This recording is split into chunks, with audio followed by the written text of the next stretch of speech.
Hey, everybody. That is Gary Smith. That is Kaz Kenny.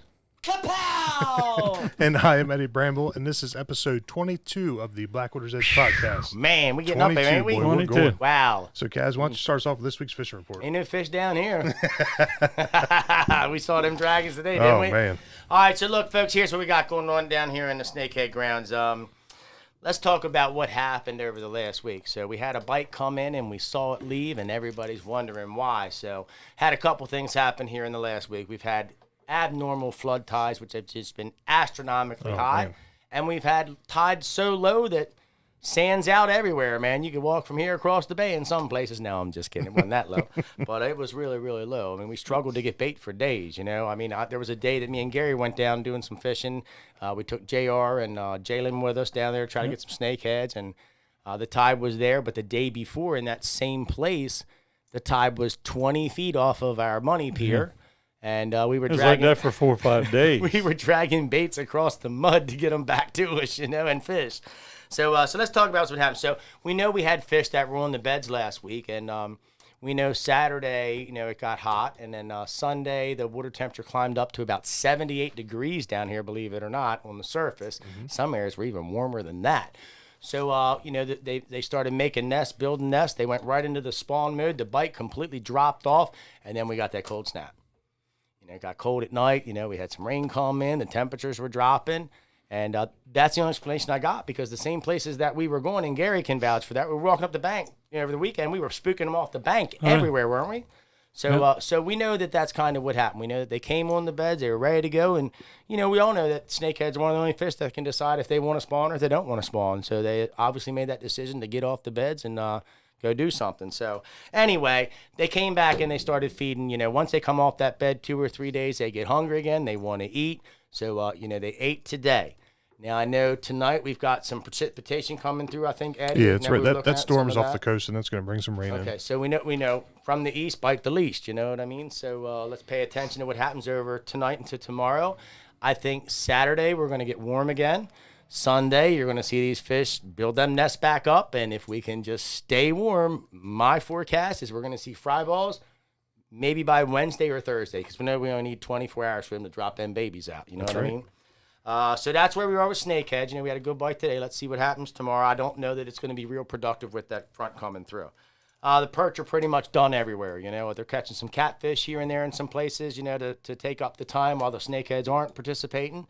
We're finding a few rockfish around. And for those of you that paid attention, you know, I found some really, really big speckled trout last week with Steve. And we got on them bad boys for a day there. And, you know, some fellas went back and tried to get back on them. What happened was that tide came back in real high. And they just moved somewhere else. So we haven't seen them for a couple of days. We know they're still in the river. And once this tide gets back to where it's supposed to be, we'll catch them bad boys again. The bad news is most of those fish that we were catching were rode up, shooting sperm everywhere. So we know they're ready to drop and go, you know. So that could happen here next few days, and we won't see those fish. I have heard a few black drum are working their way this way. You know, a few have been caught down below in some of the nets. I know some fellows that were down the bridge, and they were catching some red drum last week, and some other stuff, so it shouldn't be too long before they start coming up the bay. So there's a lot of stuff to look forward to other than just snakeheads if you do other stuff besides snakeheads, but keep in mind that the snakeheads have not even gone crazy yet. It's still just starting. Yeah. Well, last year, this was almost second spawn. Yeah, exactly right. Last year I had plenty of crabs, plenty of soft crabs, and we were having 7-8 inch jumbo crabs everywhere. We're not seeing any crabs at all, folks. I mean, we all just saw that big report from the DNR about how many crabs are in the bay, but realistically, I mean, I'm not saying we're not going to see them later and that those crabs aren't there, but all we're seeing here right now are pretty much female crabs on the small side, very few males. Everything now is gone to shed, so we're not seeing much of anything. So we're praying to God that we can come up with something. We can get some crabs up the road this weekend too, you know what I mean? So trust me, folks, we're trying to get everything together, but Mother Nature has just been such a pain in the this year. You know, I'd like to see maybe God up her Prozac a little bit and get her a little straightened out, you know what I'm saying? So, it's definitely been a late start to summer this year. Yeah, It's really. been crazy. Let's see what else we got. Hunger River, you know, to catch some stuff down there. A few silver perch have shown up. I heard about that. If you don't know what silver perch are, go look on Google, because right here is one of the rivers on the eastern shore that have them. So if you never caught silver perch, you know, little chop tank are a good place to look. Up at the fishing pier on 50, Bill Burton, I'm hearing that some catfish, some rockfish, some white perch, just your normal stuff. A handful of spot have been seen. If you keep going up Chop Tank, further above Secretary and start working your way up river, you'll start finding snakeheads, folks. They're not just here in Blackwater, That's right. Don't be afraid to go look over the upper Chop Tank, over in Watts Creek. I mean, there's a lot of fish up there. I'll tell you, another really, really good spot's Dover Bridge. A lot of guys ain't talking about that. I know a few fellas up there that are smoking them snakeheads in all them little cuts around that bridge. So, but get up there, give us a hand, take a few home, and let's do that. What do you always say? You don't know unless you go. You don't know unless you go. That's what I say all the time. And they can't all be big, but they can all be big fun. You know what I mean? And not all fishermen are liars, but a lot of liars sure do like to fish. If you get up there, at least you get to do a little exploring, if nothing else. Yeah, exactly right. Yeah. It's always fun just going out. And then we even saw, where did that post come from? Was that the Chester River with that big I can't sack or remember. something? Jim sent me a message about that. They had a big haul in the nets up there above the Chop Tank. I can't remember exactly which river it was, but it was up there somewhere. So.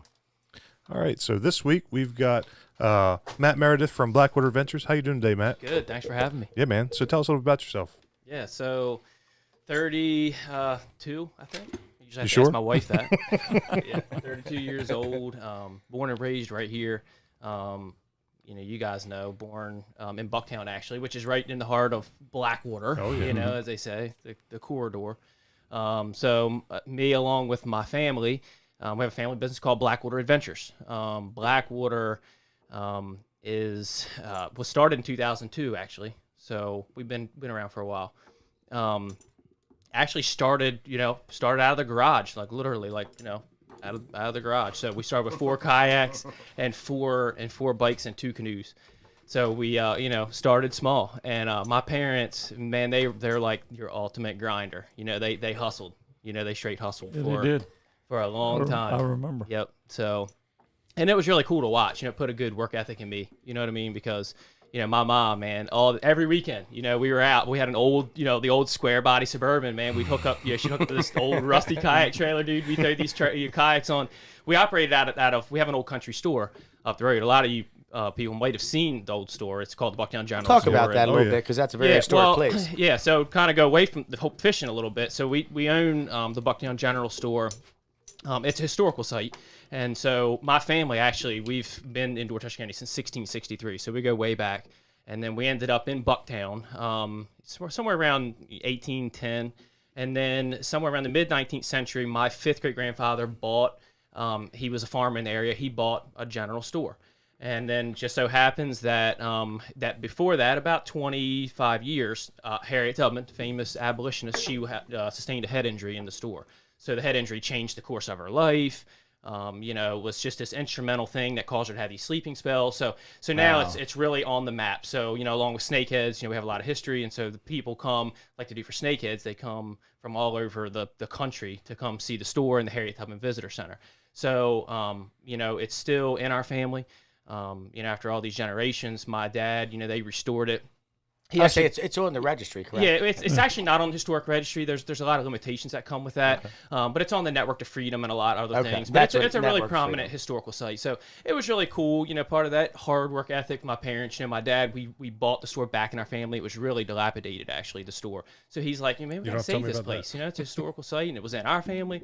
So he starts a nonprofit organization, and was able to restore the store, right? That's Preserve awesome. it. Yeah. So that's where we ran the kayaks out of. It's this old general store, man, just chugging along, renting a kayak here and there on the weekends. And, the Hyatt Chesapeake Bay Resort came in right around that same time.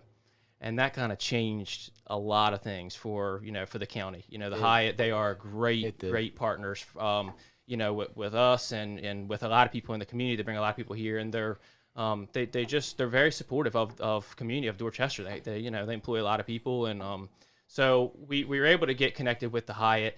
That really changed the game for us. From there, we had a lot more people coming down. We had a good partnership. We were running some tours for them around on site. Still doing Blackwater. Visitation at Blackwater wasn't anywhere near where it is today. I think somewhere over 500,000 people visit Blackwater now. So a lot of people come to this area. Then you throw in the Harriet Tubman Visitor Center, which is just, people. I mean, how often you folks, people that know and that ride by there on the weekends, you come here to fish, before this COVID and all this stuff happens, the parking lot there was full all the time. People from all over the And world. I think it's you not. see buses coming down all the time. Oh, too. buses and all the time. And I don't think it's so much just that Tubman site, or I think it's that there's so many places that are connected around this county. Yeah. You know, little churches, little old slaves' quarters, and you know, things like that. So There's lots of history. There's lots of history. and that was one of the great things for you guys to get paired with them and to bring the recognition and raise awareness there. Definitely, you know what I mean? definitely. So getting paired with them, that was a lot, and then you know we've had a great relationship with Blackwater. You know, we work very closely with the refuge and the managers there. You know, it was Glenn Carawan and then you know Marcia, and so you know we want to Marcia, you're doing a great job. She's done a great job. and we want to be good stewards of of where we are. You know, I'll talk a little bit in a minute about how we're actually right beside Blackwater now. Oh yeah. Which has been great. But yeah, once the Hyatt came and we started working with them, business really grew, and so. You know, through the years, we added, more kayaks and bikes. And then we actually went on site at the Hyatt, at the resort around 2007. So we opened another location. So, from there, we've got, 5 boats, 4 jet skis. We have a whole fleet of paddle boards. We have, we can seat anywhere from 50 to 60 people easily in kayaks. So we have a huge fleet of kayaks. And so we're hosts to visitors from all over the world, all over the country that come here, all season long, mostly from Memorial Day to Labor Day. And we share with them the culture, man. Culture, history, the natural resources.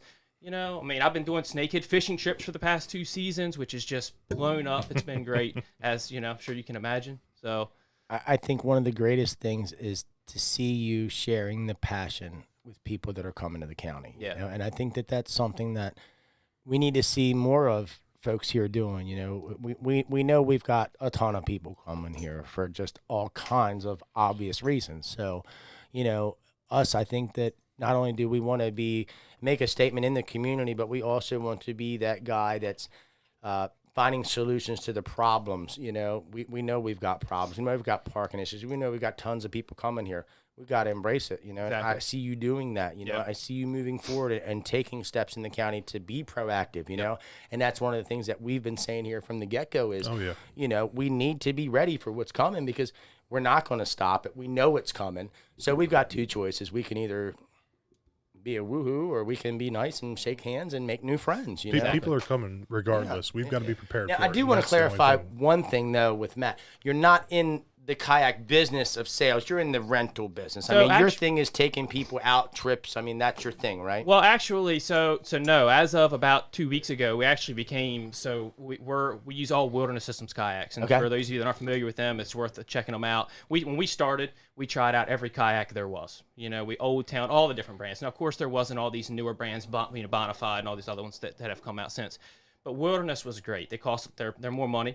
To purchase on the front end, but they hold their value. Have a great resale value, and they're quality. They're very, very quality boats. So actually, we're now a dealer for Wilderness Systems. The territory was actually held by a company called Survival Products out of Salisbury, and so they dropped their dealership. They're kind of going a different direction. Actually, they were bought out by Ace, Rombles Holdings, and they went a different direction. So we're able to pick up that territory for them. So we're actually selling boats. We got our first order coming in a couple weeks. Very Good So deal. we've got we'll have some kayaks for sale.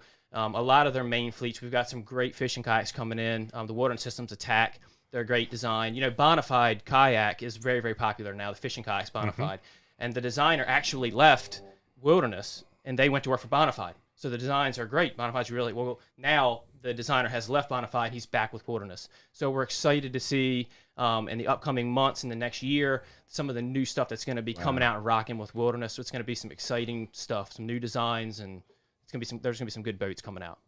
Let me ask you something. How many kayaks do you have over there? Like, say, let's say, if 100 people want to come a day and rent kayaks from you, is that available? Absolutely. Okay. Yeah, absolutely. I just want the community to know the massive amount of renting that you do there. Yes. You know we what have I mean? a huge fleet of boats. We carry anywhere between 50 to 60 boats. A lot of those are tandems. So, you can double that occupancy. And That's good for a guy like me, because if I'm going down, I'm taking you with me. You know Right. what I mean? I'm not real good Well, in the look, here's the kayak. good thing, Kat. So me and Eddie, I tell you what, if you got one for 3, let's bring me and Eddie and Gary over there. I'm taking them all down with me. You know what I mean? Well, here's the thing about kayaks, right? There's a big misconception with kayaking and kayaks, right? People think of kayaks, they automatically go to dude, I'm gonna fall. I'm gonna Right. roll out of this thing, right? I'm gonna drown. They think they're canoes. You know, They're right? not. They're not that at all. Kayaks are low to the water. They're stable. They have backs, on them. Our kayaks are recreational kayaks. They're super stable. You And just here's hit the other water thing, faster. That's all. If you, Just yeah. kidding. No, just kidding. If you fall out, like in the Blackwater, like if you come visit here and you rent a It's 2 kayak, I feet tell deep. people all the time, Right. they come here, they're scared to death and have Right. experience. And I'm like, look, if you fall out of your boat, Stand just up. stand up. Just stand up. Like literally, you're gonna Might be choke muddy. to death on mud. But roll back in your kayak. They're like, is there anything gonna eat me? I'm like, we only have like maybe 3 or 4 alligators total in the Blackwater. They're accounted for. They're upstream. Don't worry about it. You forgot to tell them about the Crocs. So. And I ain't worried about the alligator crocodiles. I'm worried about the snorligasters. That's what I don't like. You know what I what? mean? The snorligasters. Ah, right. You know, I mean, that's a cross between a snakehead and an alligator, Right. if you didn't know. So Yeah, that's some scary stuff. know, man, right? the Blackwater. But anyway, yeah, it's just a big misconception. So Blackwater is a great place to come, and visit and explore around. Like I said, shallow. And here's another good thing about the Blackwater area specifically is that people kayak. They go kayaking these other places. They're out there kayaking, and all of a sudden you hear this noise, and here comes this boat flying by them, and they're throwing this big wake, right? Blackwater's too shallow Yeah, you for can't do that. motorboats. You might have a little skiff or something come by you, but for the most part, you're going to be kayaking. It's going to be peaceful. There's not Well, gonna be most very- people will I, surface drive. I think the most wonderful thing about renting a kayak and going out there, a lot of times isn't even the fishing. Right. It's just what being you out get there. to see that you don't see anywhere else that you go. Right. Right. You be out there in a kayak. I've been out there and had an eagle hit the water 10 feet from me, scared of living woo-ha. I mean, believe me, Yes, almost went over. Dude, It happens you know? almost So- every time we go. We Yeah. have the second largest concentration of bald eagles in the entire United States, contiguous United States, second to the Everglades. So I didn't realize that. we have a huge population of bald eagles, and people I'm take glad we got him here today. He's got a lot of good info. Yeah. we take absolutely. it for granted. I think. Well, I what mean? believe. Yes, we do, We're dude. riding down Yes, the road. we do. We'll see. I see a bald eagle beside, like, on a ditch bank or right in the field. I keep right on going. But people that don't live here, man, they come here and they're like, "Oh my god," like They drive by and see a what? bald eagle in the field, like, what's that thing doing in the field eating a deer? I'm like, well, Well, it's like cicadere. We don't think about them. Yeah, We exactly. have the only free range cicadere in the United States that I'm aware of. Right. Yeah, as far as I know, that's exactly There's right. some farms that there's have some, them, but- there's some in Texas. It's a different. Yeah, but they're they're different. I ones, mean, yeah. they're fenced in, but it's a lot of acres, but Yeah. they're still Definitely a fenced in. unique strain. I mean, look at what I found just in the last couple of days out here driving around. What I rescued 2 kittens yesterday, aka little bandit raccoons. You saw that, didn't you? So, I didn't let them go anywhere here. We know that. Right, so. right, of course. What else? I found that king snake the other day. How many that was- turtles have you saved? Oh my god, I don't even know, man. I've got the name, the Turtle Man, down here now too, man. They drive by Turtle Man, Snake Man, Minnow Man. But so, Matt, how has Snakeheads affected your business? So they've definitely certain aspect, of course, like I was saying before a little bit. I've been doing some snakehead, some fishing, some trips, some guided trips. But for the most part, it's been positive. The people we meet are great. I've met some great friends. People Glad that to come hear you here say to that, visit this Matt. area. Glad to hear you say that. But for the most part, these are courteous people. There's a big misconception that a lot of people come visit here and they're dumping all this trash and this and that, and a lot of that's a misconception. You know what I mean? I mean, people, there's a contingency of people. They're gonna dump trash. They might not necessarily be all from across the bridge or I from agree. other places, right? Sure. So, by and large, most of these people are really good people, and they're I coming here to agree. visit. They love the area, and so it's been a good thing for us. So. Do you give them hugs like I do? What's that? Do you give them hugs No, I like don't I quite go that far. I don't quite go that far, but they're great. I mean, and we love people, and we like showing people this area. Dorchester County, man. To me, there's no greater place in the world. I'll be to me honest. than right here. I'm not blood Eastern Shore. We all know that. I hear it sometimes thrown in my face. But the bottom line You're is adopted this. now, Cal. Right, I know that. But here's the thing. I love sharing this stuff with people, man. Yep. And how do I want to say it? Like, if I see something that I think can benefit anybody, man, the first thing I do is share it with them. This whole thing, and I know, I don't know how you are, Matt, but anybody that's ever come here to visit or spend the weekend or whatever and said, man, I don't need to see your favorite fishing spot, but can you put me on some fish? Let me tell you how I am. I don't have a favorite fishing spot. I tell people that. Send me a message. You're down here and I got time, I'll scoop you up and we'll go. Yeah. You know, I don't want nothing. I think that's the thing, and you do that too with a lot of people. Yeah, we you do know? that. I mean, even with kayaking, you know what I mean. We people they stop by and want to know where to go. We tell them all the good spots. I mean, hey, You go tell 'em right here, around go the there, corner. go- I mean, you don't want them to go and not catch fish because they ain't coming back. Right, you send exactly. them down to a cow poop pond, you know, to fish in. You know what I mean? We've heard of people fishing in septic ponds before too. God. Yeah, oh yeah. So That's the thing about Blackwater though. The whole complex, Little Blackwater, Big Blackwater. There is nowhere else on the East Coast like it. I agree, I mean, it's man. like I tell people, it's the closest thing to the Everglades you're ever going to see. It's just and well, just the Big Blackwater part where they put the soft launch in. In the last 5 years, there's probably more people that have seen that waterway than have in the last 150 years. I agree. 100%. I agree. Look, we got 29,000 acres of land here, that public land, open, public land to go explore. We got plenty of area. This place is not going to fill up quick. We can spread out. In my post when I was saying, hey, we're opening for business, that's what I was saying. Like, now that it's safe to do so, if you're going to get out and explore and exercise, it's a good place to do it because you can spread out. Absolutely. Go and explore and check it all out. Fishing is the ultimate social distancing No if you do question it right. about it. No question. So, I got a string of treble hooks if you ain't doing it right. So. yeah, no question. It ain't a Roy rig, it's a Kaz rig. No, I'm just kidding. So Matt, you said earlier you're right in the thick of Blackwater now. We're right. Yeah. So yeah.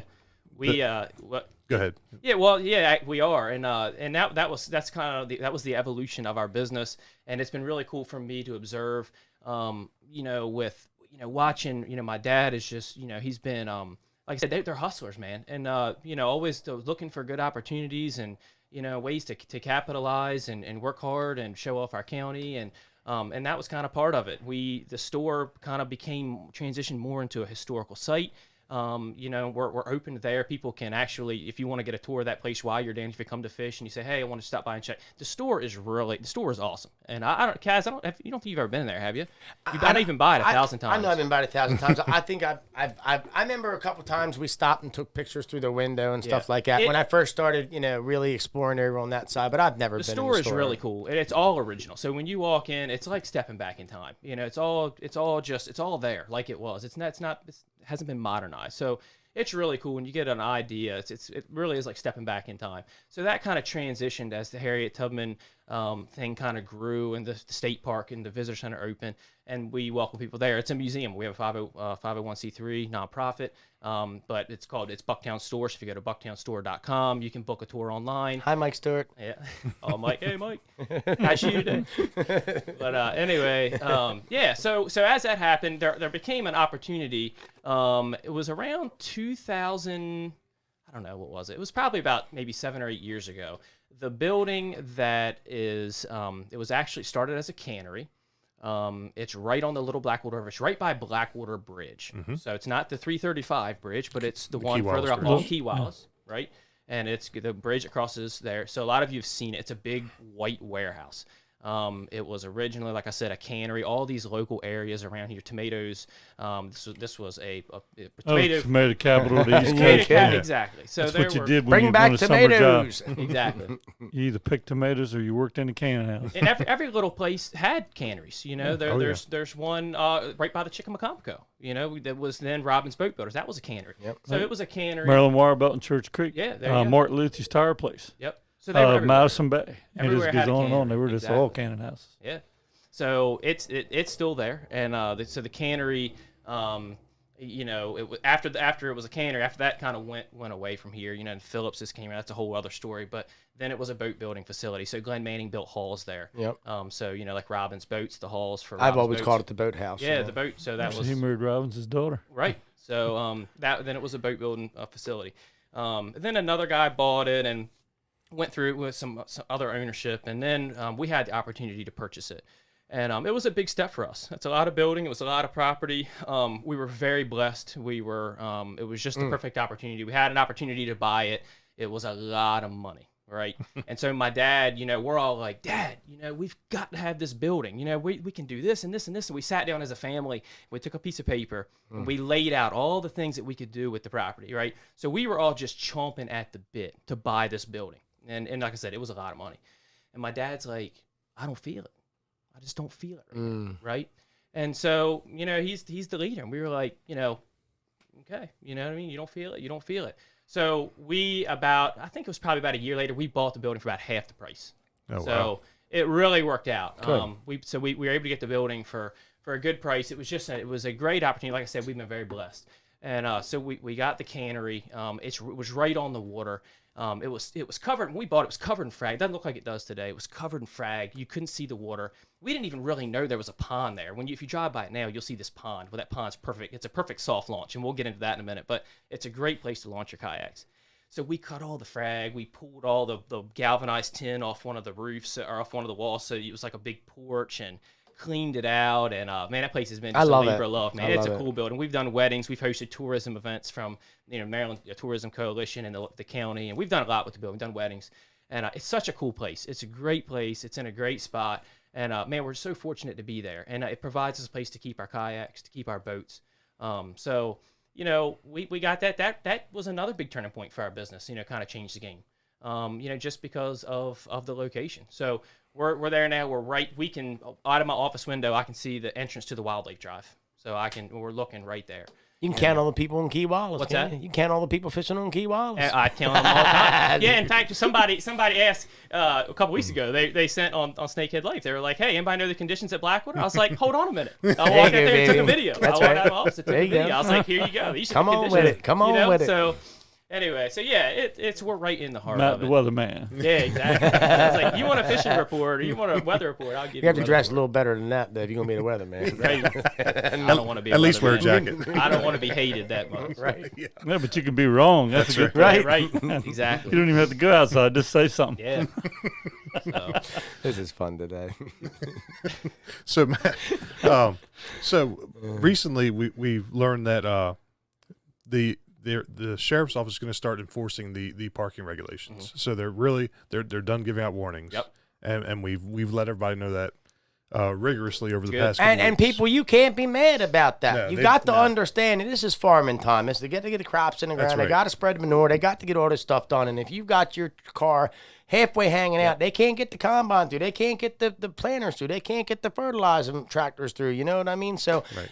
emergency vehicles can't get through. If Miss Mildred's having a heart attack down in Crapo and they got to wait for you to move cars, Miss Mildred ain't going to make it. You know what I mean? That's exactly right. So, know. so they're done playing around. They're not issuing any more warnings. It's time to start issuing tickets. But that also offers you an opportunity for right there at Key Wallace Bridge. yes, it does. And for us, so last year, over the past couple of years, we have the soft launch on the Little Blackwater on Key Wallace Drive. There really isn't a good place to launch your boat there. Right. We've been getting every once in a while we'd have people stop and say, "Hey, do you mind if we launch our kayak here?" Absolutely. Go for it. The problem has started to become that we have very limited parking, and when it's As busy, we do everywhere in the county. exactly right. So we have very limited parking, but we do have extra parking spots. So if as it grew, like I said, we used to say, "Hey, go ahead and park there if you want." It's kind of grown now to the point now where we can't sustain everybody. Right. So if there are people that are looking for a spot, you want to park, we're doing that. You can park at our location. You can use our soft launch. It's $25 to park there, and it gives you an opportunity to kind of get away from a lot of the crowds. You can't find a place to park. Right. You can't find a good place to launch your kayak. We have a nice soft launch. You can come there. You can use our facilities, and we have a great place to hang out. So you come there, hang out, launch your boat, sit in our rocking chairs. This is what I see about what you're doing.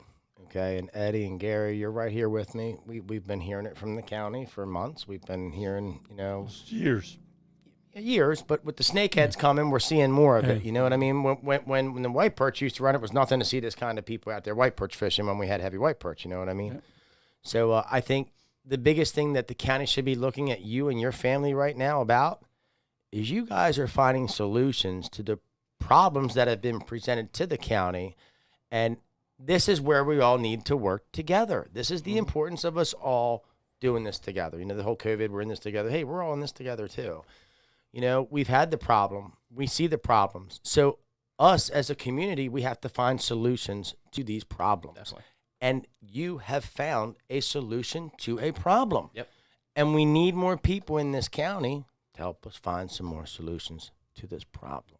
Definitely. So I want to say thank you for doing what you've done. Absolutely. 100%. No problem, man. Like I said, we wish we could say A hey, handful of come- guys are going to say this, $25, right? But now let me tell you what the guy who wants to go to the Dragon's Lair and get away from everybody says. Hey, man, I'll give you $25, no problem. That's better than a $300 guide for the day. Well, you let them park for free. They buy a kayak, right? What's that? I said they buy a new If they rent kayak. a You let 'em kayak, park for right? And free. that's exactly right, Gary. And that's how we kind of considered it, right? So if they rent a kayak, Yeah, no, I'm telling you, buy a kayak. Hey, they can Buy a kayak, get parked for today, and soft loan. If you rent a kayak, the 60 parking free is launches if you buy one. Exactly. And that's how we think. Look, if we just said we've got the parking spot, we have empty. If we said, hey, come one, come all, just come, it would It's be gonna a be a zoo, madhouse. right? It'd be a zoo around there, and we couldn't sustain everybody. Well, you'd have to have And- somebody there because they'd be zigzag parking all Right, kinds exactly. of crazy and ways. And the biggest thing is we couldn't sustain our customers, which are rental customers there. So the way we factored it in was the minimum kayak rental is $25, right? So if you're going to come there and you're going to take the space up of one of our paying customers, right? That's the minimum. That's we fair think enough. it's reasonable. It is. It's more than reasonable. We've been doing it. Kind of started a little pilot program there the past couple weekends, and we've had good success with it. So people have come and they haven't minded paying the $25 to park there, and we think it's a fair exchange. So, if you look, nobody has to park there, That's exactly right. right? Nobody has to park there, but if you want to, you're welcome to. It's $25. That's the beauty of capitalism. Hey man, this is capital, right? That's right. So I gotta say something to My you. boat don't run on Fanks, I can tell you that. right. You know? You were talking about your dad and all. I gotta put a plug in for him. Your dad did all the stuff that he did. Your mother too, working full time You're right. Yes, you're right, Gary. Yeah, my and mother's working out of Salisbury for part of it too, Exactly. driving back and forth 45 minutes each way every day. Yep. So Mate, like I said, I've said it a couple of times. My parents, they're grinders, man. They are the ultimate hustlers, and they've made it happen, and now they've, pretty much laid it in our lap, said here, I've been kind of running things for the past couple of years and, said, look, go for it. So let's talk about your Snakehead guide services that you offer. Okay, so a guy calls you up, wants to go on a guided trip. Let's talk prices. What's he looking at? So for a kayak trip, we're limited there a little bit, but I have I have a couple people that I'm friends with that are guides as well. So if we had a bigger group, we could take it. But basically, it's $125 a person for a kayak trip. Kayak trips average anywhere from 3, no more than 4 hours.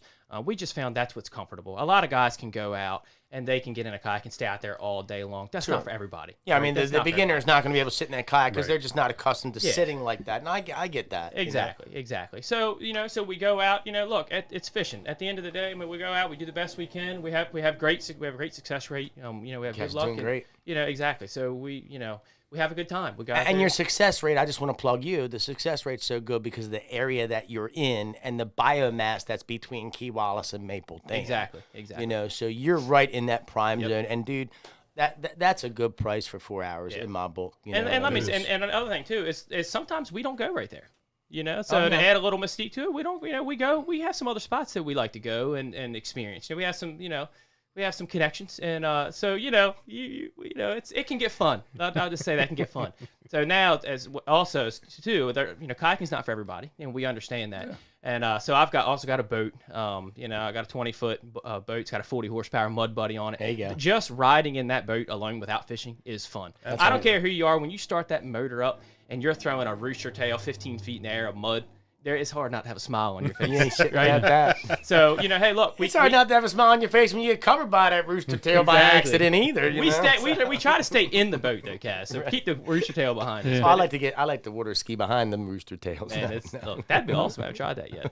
But that boat is a lot of fun. So we can do that as well. We're actually just starting that this year. So if you're interested, give me a shout. We know we're still in the in the process of getting that all straight, but it's going to be somewhere around probably 150 to 175 a person, which is again reasonable for a few hours. Yeah. So we got on a boat, we get to them secluded areas, them secret spots deep in the the Dragon's Lair, deep in the guts of Blackwater, Blackwater, and Matt, we had somebody on Facebook. I think they're late to the conversation. Just let them know where your locations are again. Yep. So our flagship location at Blackwater is at 2524 Key Wallace Drive.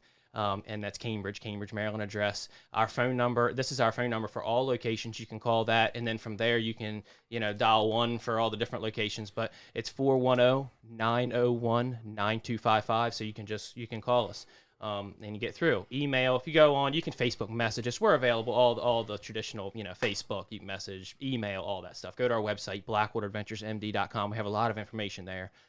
So yeah, give us a call if we can do anything for you. Our Hyatt location is on site. We're not open there right now as the resort is not open. They're not scheduled to open until the 22nd. But June. we're hoping that's gonna. Yeah, not tomorrow, next month, right? Yes, exactly. Month from tomorrow. Yeah, exactly. So June the 22nd, and so we'll be open there. But people can make future reservations if you're interested in renting a boat or jet ski or something like that. What's your biggest snakehead you've caught? I've caught. I couldn't weigh him. I didn't have a scale, but he was about 33 inches. Let me ask this: what's the biggest dragon any of your clients have caught? Do you know? Right around that size. We didn't get. I don't even have a scale, which I need to. But a lot of people are just so excited. They're not really worried. The people I take, man, they're not worried. The people that are weighing and they're going through, they're doing their own thing, right? And so they're just happy to catch fish. But right around that size, that's a good average size. Right around that 30, 33. I think that a lot of these folks are new, and it doesn't matter if it's 12 inches. You just get them their first one, and they're just like a pig in crap laying around. You know what I mean? The trophy hunter's out there by himself anyway. Oh yeah, exactly. Yeah, exactly. We take a lot of kids, and that's what it's all about, man. Just catching a fish. Just catching a fish and having fun. And as far as like on your trips, you talk about the education that you're giving the public, the kids and things like that. I guess what's the biggest one any of the kids have got? The biggest snakehead? Yeah. Has any of them got a real big one where they just that got that grin that just doesn't go away for weeks? Dude, or what? So they have. We've caught some good sized fish. I've got one story, man. When they get I was going to ask you next. They some turn stories. gray. Yep. Right. They get that gray color. Right. They're like that beautiful pattern kind of goes away, and they just get old and gray. And I had like me. Right, there you go. Got a little bit in there. But yeah, we were kayaking, and I kept telling this kid, cast right there. It was right in this little nook, you know what I mean? Cast, and he cast a couple times. He couldn't hit it, and man, about the third time he worked her in there. He worked her in there just right, and man, it attacked him.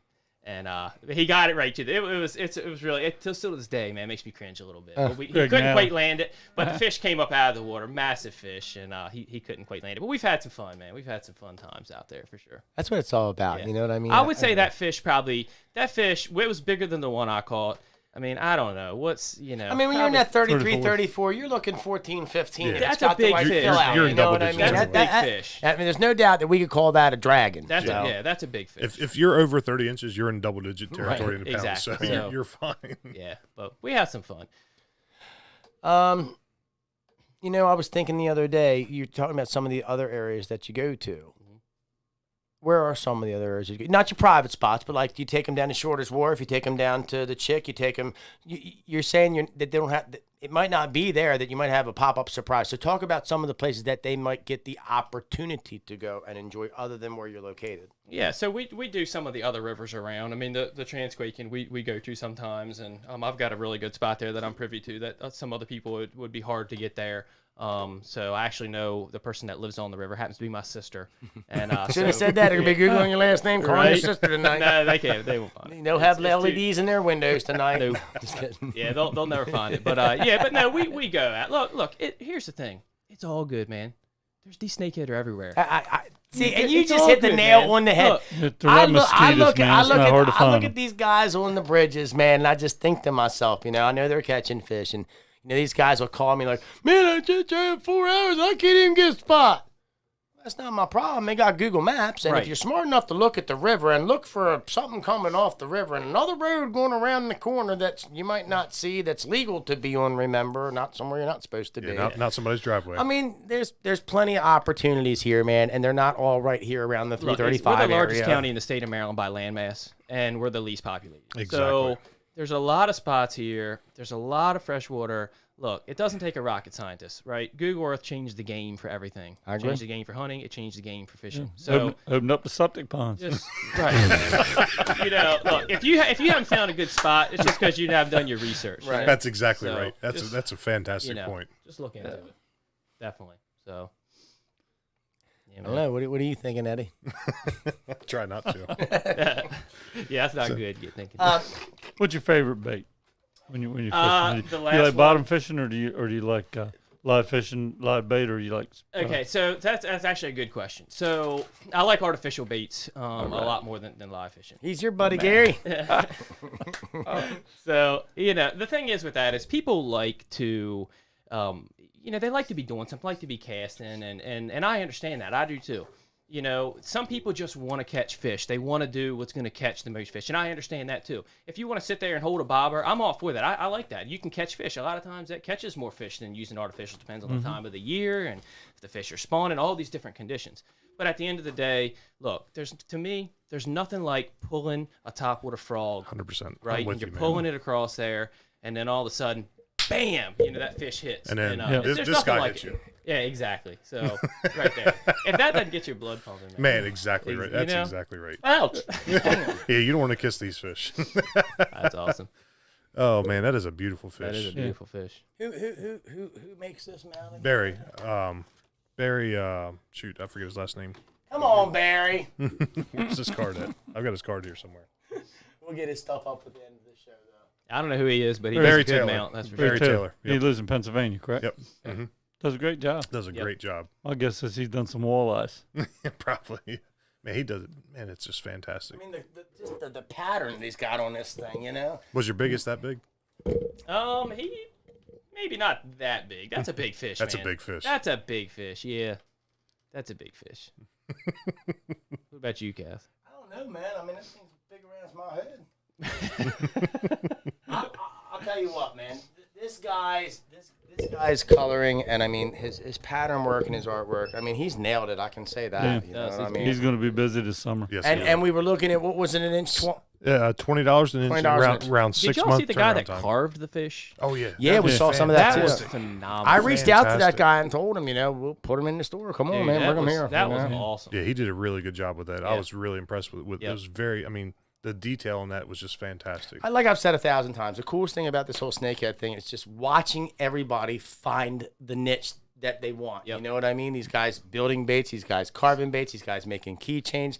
I got a guy that sent me the other night walking sticks that he's carving That's awesome. with snakeheads on That's the top, cool. On you the know, end, on the yep. handle, Yeah. you know. So I said, yeah, man. I said, send me a couple. We'll get some pictures up. That's We'll it, see what we man. can do with And it, you that's the know? cool thing about the Snakeheads is that it is attracting. And look, if people are, you know, if you get disgruntled because there's a lot of people on the whatever, you know, one of the things is these people are doing, you know, these snakeheads are invasive and they've taken over our waterways Exactly. and they're here, right?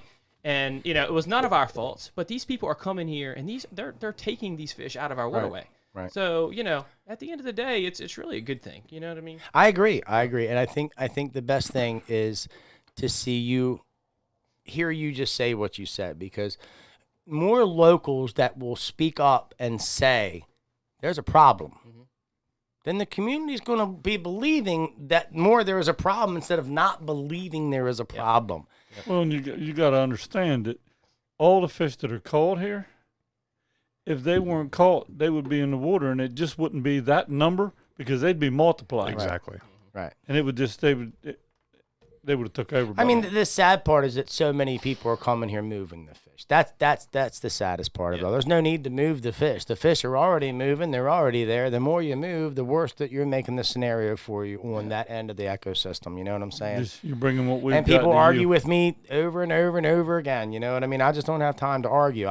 I don't know what's going on in their river, but I know what we've seen here. I know what our data says. You've seen it. I mean, you watched us go out every Wednesday. We left right there at Key Wallace or whatever, you know? So, you know, I mean, I'm glad to hear you say that when your people come, I know that you're out there and you're explaining to them the issue. And we've all said it before. You know, if you want to keep them, keep them. If you don't want to keep them, put them back. Exactly. It's that simple, man. It doesn't matter what it is. Look, we got frag mighties, right? The airplanes fly over, they spray the frag. You know what I mean? We got snakeheads. People come here, we catch the snakeheads. You know, you have to you know, you got to keep this stuff in check. You know I what agree. mean? So I agree. no question.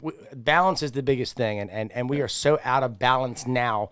10 years into this thing, it's ridiculous, man. Definitely. One more question for you. If Gary, hold on. You had one more. I know. I just heard that. just- Did you hear that? nobody, One more. yeah, but nobody said we're stopping. So now I have to say 2 more. That's right. One more question from Nick. How's that? Yep. When you're guiding, what's more fun for you? Taking somebody who knows what to do when you get there, or somebody that doesn't have a clue, and you're maybe they can cast a little bit, but they've never. You're telling them, cast here and why and all that. Gosh, both are fun. That's hard. That would be hard to pick. I mean, I like both. I mean, I take, I like teaching people. A lot of the people that I take out that really don't have much experience is kids. Taking a lot of kids out. Yeah. I got 3 kids, got 1 on the way, and I love obviously like kids, and I like teaching them. I like teaching them how to. Yeah, I'm crazy, but anyway, yeah, So I like both. It's hard to really pick one thing or the other. I enjoy both. It's fun to watch somebody. Yeah. That you take them into a place that they've never been to see their expressions. You take them to these places that are a place looks like it's been lost in time, and you're out there and they're loving it. They know what they're doing. They're fishing in. You're putting them on the fish. They're catching fish. Like it's just fun to watch. I tell you, like I tell people, I could never fish all the places here to fish. Well, it's like and Gary that's what said. kills me when they say I can't find a place to fish. I'm like, That's like Gary said. I mean, most of these places that are seeing 50, 60 people a day haven't seen 5 people in the last 100 years. Oh, So it's, I fished this whole waterway my whole life. I'm more than twice Matt's age, and there's places I haven't even thought about going to. you're yet. 80. No, he's only 32. I'm 66. He knows math. He knows better math than that. But, Look, here's the thing. There's five major rivers that shoot through this county. exactly. Okay, so there's 5 major rivers. Off of every single one of those rivers, there's guts. There's the little streams, the little guts, the little nooks, yep. the coves, right? You go up in every one of these rivers, there's snakehead there. well, that's the thing. And people are fishing for snakehead where they never fished for anything before because there wasn't anything there to fish for. I mean, I know guys I'm talking to, white perch fish, call me like, hey, would snakeheads be here? I'm like, absolutely. The answer is yes. If you have to ask, the answer is usually Did yes. I just see a snakehead? Can you send me a video? Yeah, that's a snakehead. It's like Birch Dam right outside Church Creek, prime example. I remember when they built the bridge there. It was nothing, just a little culvert almost before that. I fished there probably 50 times when I was a kid. Catch a little bluegill about 4 or 5 inches long and maybe a 8 or 10 inch bass, every once in a while a little pickerel. And that was it. Look at it now. Good God, man. Yeah, It's changed totally. It's unreal. couldn't even get through there on the way. No, exactly right. I'd just be happy to have $1 for every car that's parked during the last year. It's crazy. It's cool to see, though. It's It cool to is, see. man. And that's It the thing, is. man. We love showing, telling people about the county, showing people the county, and it's an awesome place, man. When that guy took me to catch my first bass, and I was so excited, he said one thing to me, and it stuck with me forever. Pass it on. Yeah, no Pass question, it man. on, man. Yeah, when you're raised doing things in the outdoors, you're different. You're a different person. So when I ride, I see all these people fishing. They have these kids out there taking kids fishing, and I take fathers and sons and all that. Man, I love it. You know what I mean? Because those people are different. and I don't take us the wrong way, man. Anybody that wants to go snakehead fishing, I don't have a favorite spot. I help them. Yeah, You know what I mean? definitely. Well, that's- Matt, your dad's asking, what's the biggest on record? Kaz, I'll let you answer The biggest that. snakehead on record is 20 pounds. and some 19. change. 19.9. Well, that's the hook and line, right? no, that's Andrews that was was 19. Andrews. Andrews was 9. Okay, so 19 point. I want to say almost 20 pounds. The biggest that we have seen here from a net is over 20 Yes. pounds. We had one in the survey that was, I believe it was close to 22 pounds, and I have Those don't count on record, though. right. And then I Could you know imagine hooking that fish? I know my Justin. gosh. Here's Could the you thing I love imagine about. Here's the thing I love about Justin. Justin Aaron is the biggest snakehead fisherman in the refuge. Yep. If people would just simply realize how much of an impact he's made in that refuge my with his goodness. nets, Definitely. a lot of guys don't give him some credit. You know what I mean? But I'm going to go ahead and say it, Justin. Justin's had them in the nets over 22. But again, they're not legal fish. We can't certify them, and I'm not the type of guy to go grab a net fish and go try to get myself a piece of paper. I'm not ever going to do that. So, the thing here with these snakeheads is it's not the best place. It's not a good place. It's the perfect environment for these snakeheads, you know? Yep. And the food source that is available here, that they have had available, let's call it that, because they're running out a lot of the food source that they have depleted down, like the bluegills, the crappies, the perch. You know, I mean, a lot of the stuff right now at Key Wallace that we're catching, you open them up, it's grass shrimp galore in their guts. Yep. Now, I'm sitting here and I'm asking myself this question. Last year over at Key Wallace, it was all white perch. It was eels. It was little rockfish. It was, where are they? Why am I not seeing them in their stomachs this year like I saw last year? You know, not saying they're not eating, but we know they digest very fast, you know, change, too. just like you don't eat chicken from Chick-fil-A on Sunday. You go to McDonald's. You know? Definitely. Same thing. So that's something I've been paying attention to, is that I'm seeing some feeding habits. Like when we were filming that whole MPT thing, remember? Oh, yeah. We couldn't figure out why they weren't biting. That was And the most frustrating thing. It was. when we were trying to film and try to catch these snakeheads, go on MPT, and we just could not figure out why we could not. We get were on bite. our second time over there Yes. with the film crews, and they're out there. The way it went down was me and Eddie were standing there, and I looked down at the rock. It was a flat rock on an angle, and I kept watching what I thought was a perch or a carp come in and kind of go along the rock. Yeah. What it really was we watched them. It was snakeheads coming in there, and they were actually open their mouth and just scrape the rock. Yeah. just dragging their mouth across the rock. Eating Snakehead. these. Here's the Yeah. other thing. A lot of the whaling. fish that I caught at Key Wallace last year, if you looked at the little piece right here in the jaw, right on the bottom, it was scraped, it was frayed, it was raw. You know, so you folks over there at Key Wallace fishing, catching these fish, when you go home, flip that fish over and look underneath its mouth right there. But the way me and Eddie put the pattern together was, at that moment, I was like, dude, that was a snakehead, man. And I went and got my net because I'm like, what is he like eating there? And so I just came down the bank. We picked it up, and it was just little grass shrimp all in it. Wow. So we took the bobber with the minnow and threw 3 grass shrimp on top of the minnow, and Boom. boom, there it was, dude. That's I mean, wild. You know, These so- fish are so difficult. It can be so frustrating. They're one of the most frustrating fish to fish for, and it's so, especially if you're taking clients out. You know, they don't understand that when we tell them that. You know exactly. what I mean? And everybody has these days, right? But you know, there's a lot of pressure on us guides, because you know You want to come through? They spent good money. You're there, right? They've come to you too. They Oh, the expect fish to are catch jumping. fish. You know, what happened with me on the Susquehanna is, you know, I was guiding up there for several years, and it became not fun for me. Just what you're saying. You know, you go out some days, you get them, then you go out more days than not and don't get them. Yeah, exactly. You know?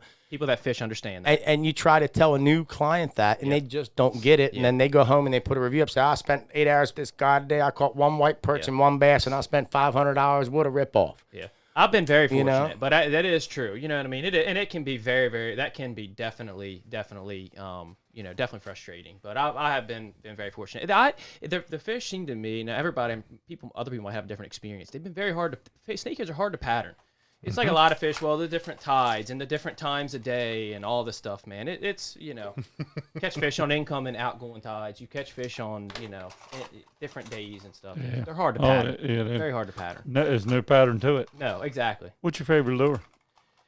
The one that I caught the last fish with. I love the Kitex. I love the me Kitex too. and weedless Yeah. Kitex Me too. lures. Those are See, one of my here's the thing, Kaz. Why don't you tell the story about when you were doing research for the colors? Oh, so, you know, I don't have a permit, but I did do something. This is going back 6 or 7 You years lawbreaker. ago. I know, outlaw. I took snakeheads and we had put them in separate tanks over at Button's Neck in the old slave quarters there, just to kind of see. I was trying to do some figuring on my own, trying to understand these fish, because I could go out there today and smoke these fish on a green. Yep. Go back out there the next day, the same lure, they wouldn't touch it, but the same lure in a different color, boom, they right on it. So I learned early on in this game that we know fish have memory. We do know that, you know, but these snakeheads seems to have like dog memory. Very You know good what I memory. mean? Yep. And we went around these tanks in the slave quarters, and you know, one day, the first day, I think might not be right on the colors and how we did it, but first day we did green. Yep. Every single fish hit it. The next day we went in with green. Every single fish did this. Drop back in. Yep. Drop back in.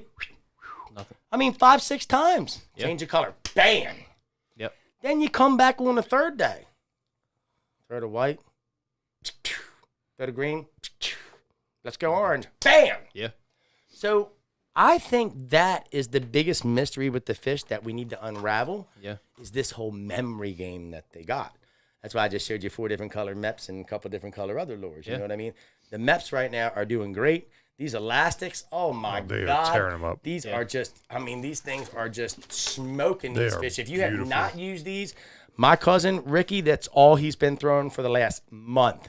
That's it. Yeah. No minnows, no nothing. And, the elastic these things are made out of is so strong. I mean, it's so strong. It's like who was that little figurine we had when we were a kid? Stretch Armstrong. Yeah, Stretch Armstrong. Remember him? Yeah. That's what I think of every time I'm sitting there. I'll be like, hey, check this out. Bing, bing, bing, bing, bing, bing. You're like, whoa, man, that thing works. Yeah, it's crazy, man. I had to stop using Whopper Plopper for a month. I had to stop because it was catching good, and it's that same thing, man. All of a sudden, once they figure it out, they it's stop it's done. So you just cut it out. I know anytime that I'm fishing, and I cast and get a hit, and especially if they're on for just a half a second, a lot of times you can change lures and something else they'll hit, but if it's the same color, they won't. Exactly. That's You what I'm got to change saying. color Their when memory. you change lures. Exactly. They're smart I'll usually wait like 15, 20 minutes. I'll go down, and when I come back, I'll throw something different, and a lot of times you catch your fish. I had one 3 weeks ago, right? And this son gun was 30 plus, and I hooked him, and he broke me off on a minnow. And he had the hook, had the line, had my bobber, everything. Went back next day, saw my bobber over there. I says, that dumb son of a gun, let me throw it over there. Threw right over there, man, and I'm serious. He towed the bobber 3 feet to come look at my minnow, and then turned around and went back the other way. I said, oh, no, I don't think so, man. I grabbed a big white Meps, one of these big double blade deals like this, and double treble hook on it. If you ain't use these things are strong, baby. So I chucked that thing out there, and here he comes, swung around. I've seen the bobber coming back. When he hit, he started coming. I said, oh, here we go again. I said, second cast right back past him, come by. As soon as I come by, bam, he hit. Bobber's gone. I said, man, So, I mean, it's true. I mean, their memory, they're smart, you know? Yeah. I need another bobber. It's like Pulled Jaws. that one down, It's like yeah. Jaws watching that bobber go through the water. He's a 4-bobber snake. I'm telling you, I'm real close to getting this jug thing going and trying this thing. You know, we're gonna go down Button's Neck, throw a bunch of jugs out there one night, me and you, Gary, and we'll go back the next day and see what we got on them things anyway. Jigging, man. They used to do that all the time back Oh, in yeah. the day, Yep. man. Back in the day, that was the way to do it. Man, throw a jug out. I'm trying to figure out like these big dragons. I know we're getting up to an hour, we need to get done, but these big fish, man, these 15-pound plus fish, man, there's something in the diet that's different than what we're using. You know? They act differently than your regular 10, 12 pounders. And these big fish, like cornflower, what was it last month? That big giant 14 or 15 pounder, whatever he had that carp in its gut. Like I forget what it was. It was like 18, like 18-inch carp or something like that, you know. Yeah. And it was fresh, you know. It just been ate. You know what I mean? Yep. So I'm thinking if we jug out there and we drop some 8-9-inch carp on some live line hooks, I think maybe we can solve the big secret. You know what I mean? Definitely. So do we want to talk about the other thing that we haven't mentioned yet, Eddie? What you got in the bag there? Yeah. Yeah, go ahead. All right. So, folks, look, we're going to have a little contest here, okay? And we need a name for our new Snakehead rub that we got. And I'll tell you, it's got a very smoky flavor. It's got a lot of brown sugar in it, and it's really good. And, I said to Eddie, I said, I don't know what to call it. I was thinking about Braggin' Dragon rub or something like that. And Eddie made the suggestion. He said, guys, why don't we let them come up with a name? So here's what we're going to do, folks. In the comments right here, I want you guys to start dropping names for this new rub we got right here, okay? And you're going to be able to get this at the Wolfer store for, we're thinking maybe $4.99 a bag, something like that. So let's... Still working that out. Yeah, we're working all that out. It's really good. Smoky. Oh, God. We've been gumming it all day, so... Anyway, look, we need a name. Get us a name, all right? So whoever comes up with a name for this stuff, we'll give you a free bag of it. Point blank, period. The name that we choose. Yeah, to come up. Yeah, the name, the winning name. Look, so here's how we're going to pick the winner. Okay, it's not going to be whoever name in these comments gets the most likes next to the name. Right. That's how we'll pick the winner. Okay, we're not going to draw no names, put you in a hat. No, it's you good. come up with a good name, you get It's the gotta be a most good likes name. on your comment. You come down here, and we'll give you a bag of this stuff. Yep. No big deal. So we got some business to take care of as well. Yes. So the festival. Why don't you let people know what's going on with the festival? So at this point, we're just still kind of in limbo. We're trying to see when we can have a function where we can have a mass quantity of people, because at this point we know that if this festival was to go down tomorrow, we need 3,000 or 4,000 people, something like that. So, and that's not going to happen. So at this point where we are, we're just simply postponed. Okay, we haven't canceled the contract, we haven't refunded our money, we haven't done anything like that. So we're still, as far as right now, a go. We just don't know when we're going to be a go. We're looking at probably next year, because we just don't know when. There's no way we could schedule in with enough advance to let people know when we're going to take place without violating some of the stay-at-home orders. So, or they're not stay-at-home orders anymore, but we just want to give people enough advance with where we can actually have enough people there and have have enough people show up with enough notice. So. I mean, we know how Snakehead guys are. We want to need everyone to high five, hug, jump up and down, scream and holler about the last one we caught. So we can't be doing that right now. That's all. That's exactly. Well, right. and you don't want to have it in high snakehead hunting fishing season either. Right, exactly. Right. So we're still working out when this is going to take place, but it's more than likely not going to take place this year, just because there's no way we could have enough notice for everybody. So we're looking at probably next year for that. And I guess I can go ahead and give the other bad news. Yep. All right. So as of right now, we're going to cancel the tournament trail for the year. We are going to do some tournaments here. We're just not going to be on that broad spectrum that we were. Right. It's going to be simply, you're going to pay to get in. We're going to pay back. That's how it's going to go. It's not going to be. It's going to be smaller tournaments this year, smaller scale. We're not necessarily smaller. We can still have a bunch of people, right, but right. It's not going to be the entire trail. Right. We're not going to have sponsors and banquets and things like that right, again. Exactly. Yeah. So with the way COVID-19 has just decimated the economy, there's just no way we could ask people to put this stuff on, to sponsor this kind of stuff. So it'll just be irresponsible of us to do that. And we want to do the next right thing. Exactly. So, and we still want to have tournaments. Yeah. So we're still going to have tournaments at some point. Don't know when yet, but we'll let everybody know when we figure it out. And I'm working on getting some local sponsors for a trash tournament or two. I think that would be good. Right. We'll have a trash tournament. Y'all got round up trash. Whoever weighs in the most trash for the day, boom, you get something, We're not going to give you more trash. We'll give you something nice. No, you just get to keep all the trash. A couple bags, put it in. That's right. and I'll reach out to the county to get us a dumpster dropped on site so we got somewhere to put it. Yep. Cool. Anyone more? Two more. Are we out? We rolling out? No, so one more thing. Go ahead. Right? So I'll advocate on the kayak. So mosquito season is upon us. Yeah. Right? And a lot of people, we fight this battle every year. People come to us, not necessarily just for snakeheading or whatever, but they say, well, we want to come out, but we heard the mosquitoes are really, really bad. Well, hell yeah. They're really, really bad. Well, you definitely ain't lying there, Matt. I mean, that was pretty much straight shooting. But there's good news, right? There's good news. You will not, this is my guarantee, you will not get bit by a mosquito or bugs out on the water. Now, let's not take that too far. Don't go right up against it. But if you're out kayaking on the river, you will not get bothered by bugs. Unless right? you stay after dark. We take tours out. Yeah, right. We take tours out every single day. Right, twice a day, 6 days a week at our Blackwater, 7 days a week at the Hyatt, and out on the water, the bugs don't bother you. So, if you're out coming here to snakehead fish, you're fishing from the bank, you're getting eaten up by mosquitoes, all that, come get a kayak. You can rent one, or find one, buy one, bring your own, do whatever. But if you get out on the water, you're not going to be bothered as much by the bugs. So, if you do need to rent one, we have a whole fleet of fishing kayaks. We have Tarpon 120. Look them up. They're great boats. Tarpon 120 fishing kayaks. Or if they want to buy one. We're getting some attacks coming in. You can buy one. But don't be bothered by the mosquitoes and the bugs. Get on a kayak, get out in the water, and you won't be bothered near as much. So trust me on that. Bottom line is this. We got Dorchester General right up the street. If you get hung up, we'll get your blood transfusion, okay? Yep. It's that simple. And trust me, Matt's not lying to you. You're out there during the day and you're in the boat. Mosquitoes ain't going to be tearing you to pieces. I can vouch for that. But like he just said, you bump the shoreline and you get off and you got to go take a leak or something. You might get a chigger and you might get a... They're going to carry you away. But out on the water, you're not going to get bothered by them. We do it every day.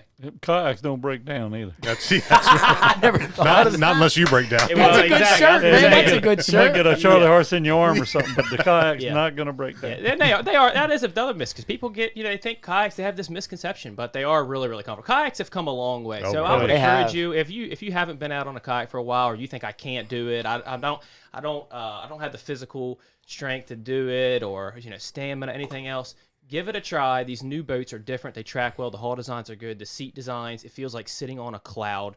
The wilderness seats are absolutely incredible, bar none. You have any pedal kayaks in case somebody has a armed problem? Rotator cuff We're or getting something. we're getting some in on this shipment that we're getting ready to get in. So we're getting some pedal kayaks in. We don't have any right now for rent. We did, but they're very, very expensive, and it was very hard. Pedal drives themselves are about $800 a Yeah, piece. they tear them So, up. you know, Yeah. you can say all you want to, hey, make sure that you push each pedal, opposite directions, fold the fins up before you come in, but people forget. And then you snap a fin off or you bust a pedal drive, there's $800. That's a lot of rentals to make that up. So we don't offer the pedal drives for rental right now. We have stand-up pedal boards. That's not really a fishing thing, but there are the Hobie stand-up pedal boards. We have those.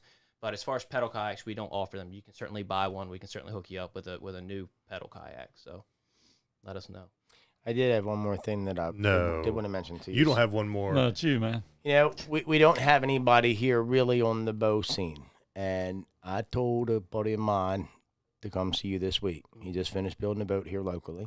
And I told him, not going to say his name, you know who you are. So you go over there and you see Matt this week and see what you can work out and put your boat to work. Yeah. We need some help. So we'll take all we can get. Yeah, and I lived here a long time. And for whatever reason, this year, right now, even the Blackwater River, the water is the clearest that I've ever seen it in my life this time Well, of just year. remember, everybody says the water's not healthy here. It's not good. I don't know what it is, but it's clear. I mean, you can I see know. 2.5, 3 feet in Blackwater. Yeah. Fishing, there might be. There might be. Fishing has Yeah. been great here. Yes. The last month. Definitely. If you've put time in, and you're that trophy hunter, and you've This done past- your homework, it's happened. This past week before this whole storm system's come through from the south, man, it has been on fire before the storm system moved in. I don't know if you've seen it, Matt. The whole blowgun thing now that's going on with the blowguns. No, but I've seen my boy Mike Stewart. Everybody's favorite Mike Stewart harpooning the my buddy Wayne's been going over in the evening time around on the sides of the roads at Right. night, and they've been shooting these blowguns, and they had one last week. I don't know what it was, 12 pounds or something. Yeah. It took like 30 minutes to get that son of a gun in because all you got's a little needle going through and then a little prong in the back that opens up. And if you pull that sucker too hard, you're pulling it through the fish. Oh, no question, dude. Them fishers, we I want to gigged do them, it. I mean, I really want to do the Yeah, you blowgun gigged thing, them. man. Let me tell you, we gigged them last year. Oh, that's and, fun. We got that high tide, and man, we were gigging them out on the high tide. That was a blast. Me and a few buddies, we were out almost all night gigging these fish. Man, I thought one of these fish broke my freaking wrist. Man, I speared that thing, and when I went to come up, it did that jolt, man. The famous, how many fish have we lost? Oh, the know, death When they start breathing fire, bro, they it's do over. that, man. It's done, dude. And it wrenched my wrist around. I thought it broke my wrist. These fish are powerful. They are. They're That's strong why I fish. use braided line. That's I don't like exactly that right. snap that you I'm get with 50 monofilament. pound test. Every one of my rods, 50-pound test. I I said, use I 40. will not lose a fish. I still ain't learned my lesson with fluorocarbon. Fluorocarbon. I remember my nephew was telling me, we don't need any. I've got monofilament. We're fine. And that one hit his line and was spow. Yeah, I saw this guy over the Tell weekend. him I said he just don't know how to play it. I saw this guy over the weekend. He was going out, and I mentioned him, man. You should get some braid, but he was going. He had a Walmart rod, had the pre-spun. Oh my Don't God. tell Motto Cornflower on the that. wall. Don't you tell Cornflower that. That's the cornflower special right there. He I was loves like- them. Cornflower don't buy nothing but the $9.99 rods at Walmart with line on them. As soon as they run out of line, they throws them out and he Got the goes and buys me half-pound another test. $9.99. But let me tell you what, I've seen 17-pounders. I've seen, and I'm just like, I was with him that day. I was like, crazy, man. They're good for one fish. It lasts He longer burn than 'em that for up, him. yeah. He burns them up with it. He I does. I think the Yeah. problem is when you get to the weeds and stuff. You know Yeah. what I mean? If you can catch them in a good, Used body to of water where they're not getting hung up, you might be all right. But I used to take my bass boat out and catch skate like that. Just put it in a rod holder and set it in a chairlift and pull you around the river. That's a good way to save on gas there, Yeah, that's Gary. right. That's MacGyver over Yeah, there. it's like having an electric trolling motor that goes where it redneck wants. trolling motor, man. Love it. So, Kaz, any one more? Nah, I'm done, man. You sure? I got one more. I got to Oh, I'm pee, just man. I'm kidding. done. I'm just- Well, Matt, thank you very much for coming Thank on, you, man. guys. It's been a It blast. was fun. Yeah, It was man. awesome. Fun. Yep, love doing it anytime. So, for Gary, Kaz, myself, thank you all for tuning in, guys, and we'll catch you next time.